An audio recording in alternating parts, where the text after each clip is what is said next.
My husband had seen my performance on the Mike Douglas show, he told me, and had written a new song for me, Golden Years. He sang it over the phone for me, just the way all those years before he'd sung me The Prettiest Star. It had a similar effect. I bought it. Even if David was never actually there with me, I thought, we'd always be together, just as in the song.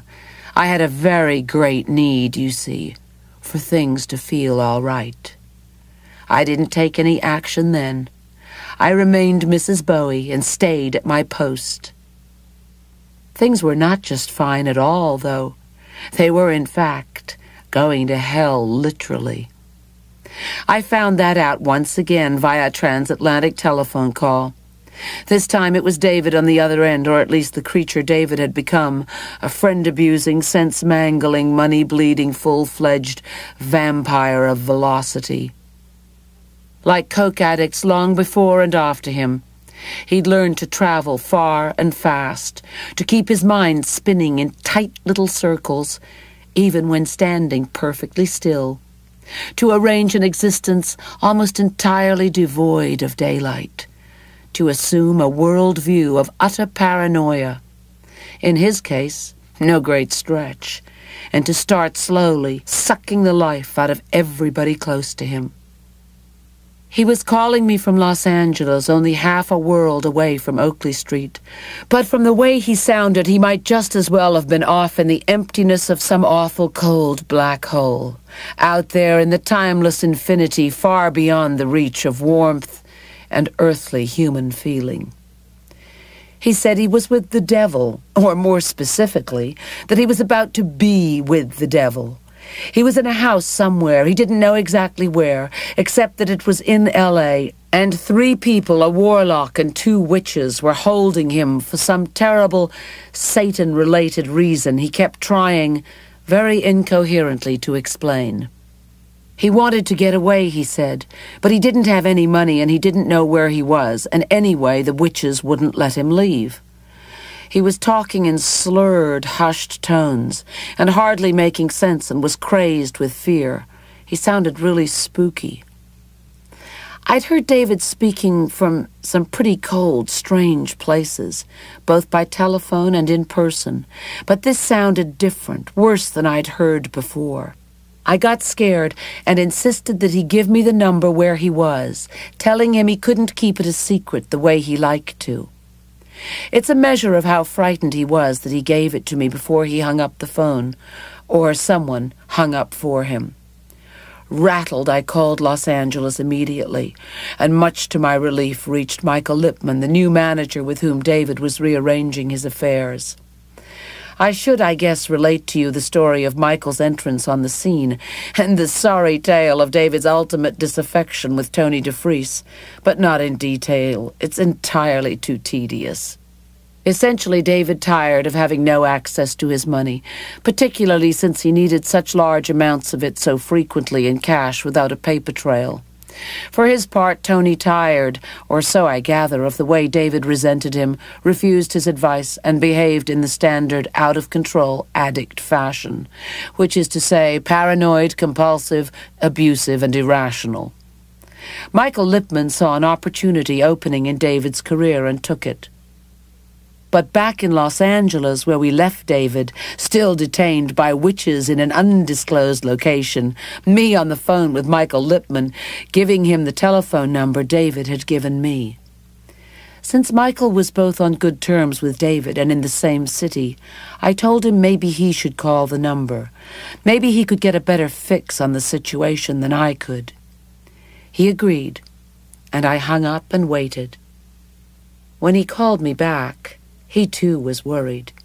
He hadn't liked the way David had sounded, he said, so he told him just to walk out into the street wherever he was, find a taxi, and go straight to the Lipman's house in the Hollywood Hills. Michael could pay the taxi off, and he and his wife could help chase the witches away if they followed. David had agreed to that. Praying that David had taken Michael's advice and determined to motivate him out the door if he hadn't, I called the witch's number. A woman answered, but I couldn't get any sense out of her, and I could hear people laughing crazily in the background. I listened to the gibberish coming at me across the Atlantic from that house in California, feeling a great sense of dread. And right then I decided to catch a plane. Duty very plainly, unavoidably, had called. I left that night. Looking down at the receding lights of Heathrow, I knew I was saying goodbye to civilization and heading into who knew what hell on earth in Hollywood. It's not as if the beast is any stranger in the Hollywood Hills, wherever you have a concentration of exceptionally ambitious, utterly amoral egomaniacs locked in throat-slashingly ruthless competition with each other, which is as good a description of the Los Angeles movie community as any I can think of. Some genius is going to hit on the idea of a career boost from Satan. I'm not kidding. Hollywood is very likely the most active occult area on the planet, and it's been that way for decades. The black arts are established to the point of being ingrained, and in the mid-70s they were thriving as never before or since.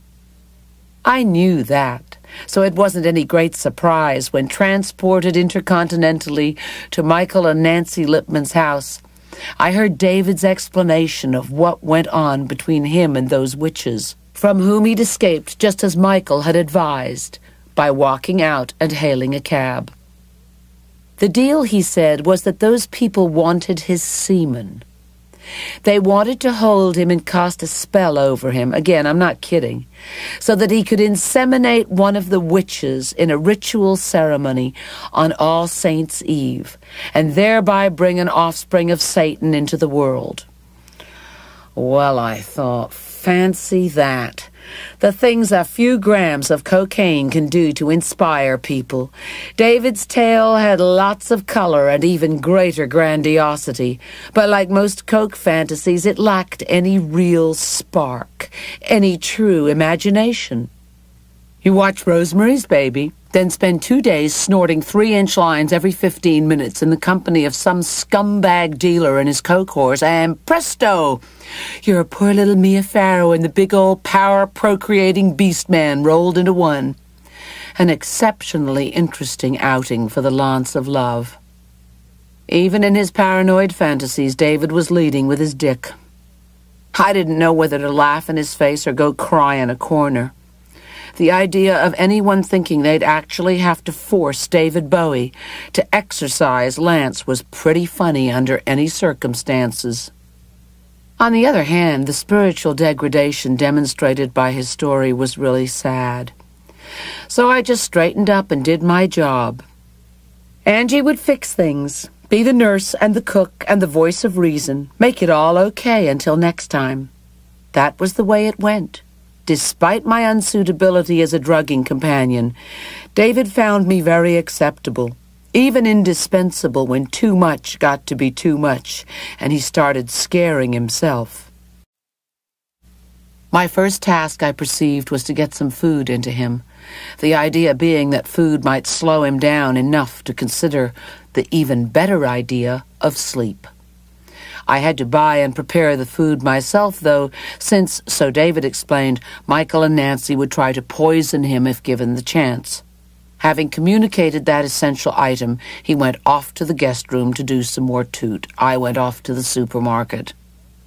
When I came back, loaded with all his favorite delicacies, he was in a state of utter panic because I'd been gone so long.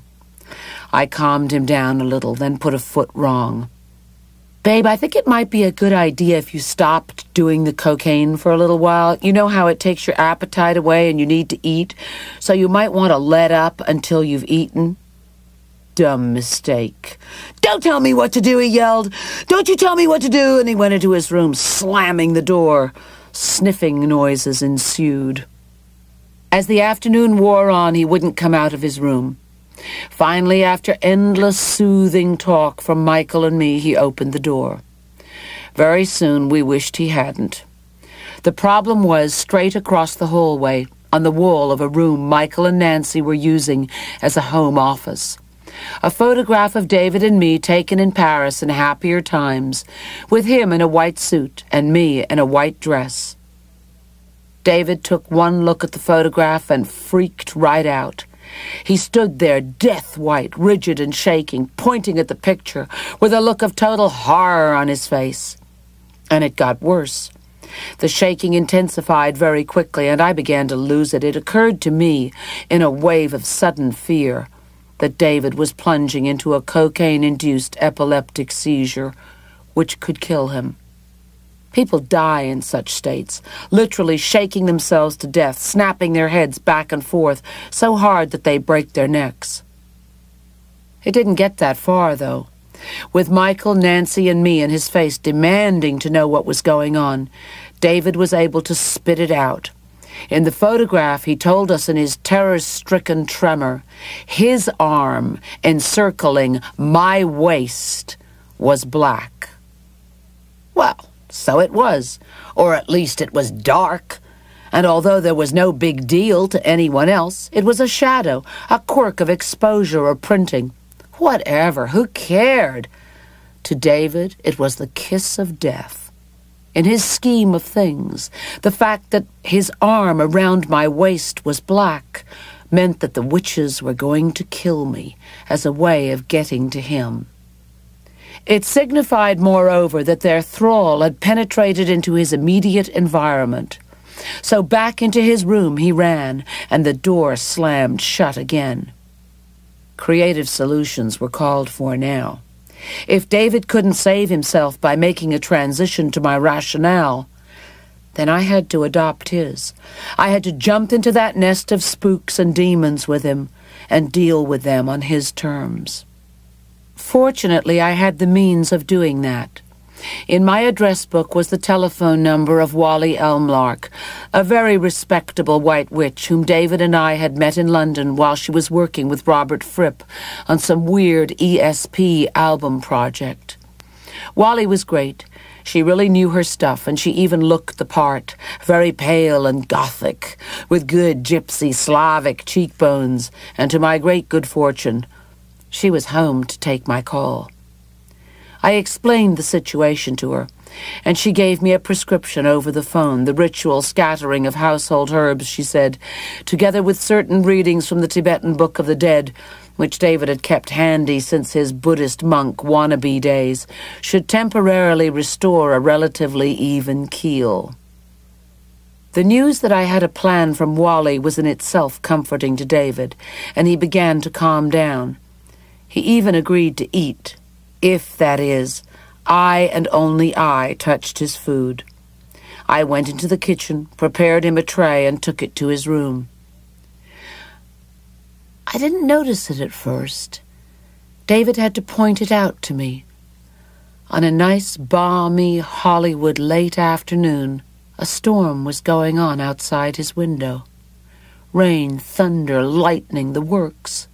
Outside all the other windows in the house, there was calm and sunshine. I stood there looking at this thing, sort of numb, then snapped out of it, resumed my Angie Fix-It role, and proposed reassuring points about the eccentric California climate and the deceptive topography of the Hollywood Hills. I did a pretty good job, but all the same, it took a long time to pacify David after this latest manifestation. He didn't get to sleep until quite late that evening.